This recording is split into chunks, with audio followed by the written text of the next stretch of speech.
Hey everyone, and welcome to our series on the Daily Stoic. Today's reading is January 1st, Control and Choice. In Discourses, Epictetus tells us, "The chief task in life is simply this, to identify and separate matters so that I can say clearly to myself which are externals, not under my control, and which have to do with the choices I actually control. Where then do I look for good and evil? Not to uncontrollable externals, but within myself, to the choices that are my own." In his analysis, the author, Ryan Halliday, tells us, "The single most important practice in Stoic philosophy is differentiating between what we can change and what we can't, what we have influence over and what we do not." And he goes on to give us a great example. A flight is delayed because of weather. No amount of yelling at an airline representative will end a storm. No amount of wishing will make you taller, or shorter, or born in a different country. No matter how hard you try, you can't make someone like you. And on top of that, time spent hurling yourself against these immovable objects is time not spent on things we can change. The recovery community practices something called the Serenity Prayer, and it goes like this: "God, grant me the serenity to accept the things I cannot change, the courage to change the things I can, and the wisdom to know the difference." What I also think this means is that you don't need to compound a mistake. You don't have to make bad things worse. Addicts cannot change the abuse they suffered in childhood. They cannot undo the choices that they have made or the hurt that they have caused.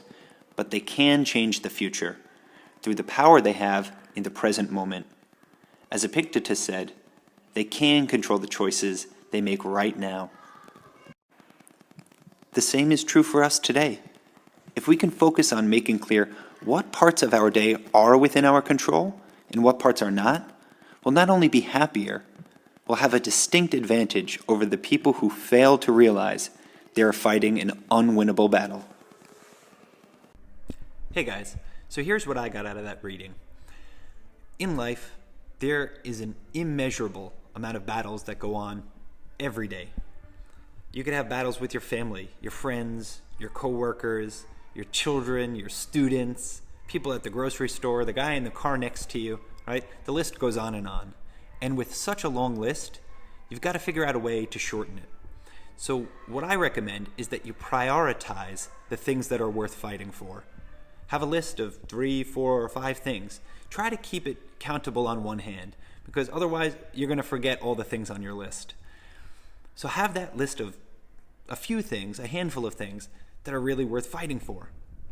Make the important things important, and make the unimportant things unimportant. If somebody bothers you for 10 seconds, give them those 10 seconds of anger and then let it go. Forget about it, because you need to focus on keeping your physical and mental energy high so that you can fight the battles that are worth fighting. And let those others pass you by, because really, they're just not worth it. So how about you guys? What's your top 3, 4, or 5 battles worth fighting? Let me know in the comments. Thanks, guys. This video is the first of what I hope is many to come in a year-long series. The videos are going to be based on the book, The Daily Stoic, which gives daily dosages of Stoic philosophy and my opinion on what they mean, my interpretation of what they're saying, and how I apply it to my life. If you'd like this series, please subscribe to the channel and you can follow along.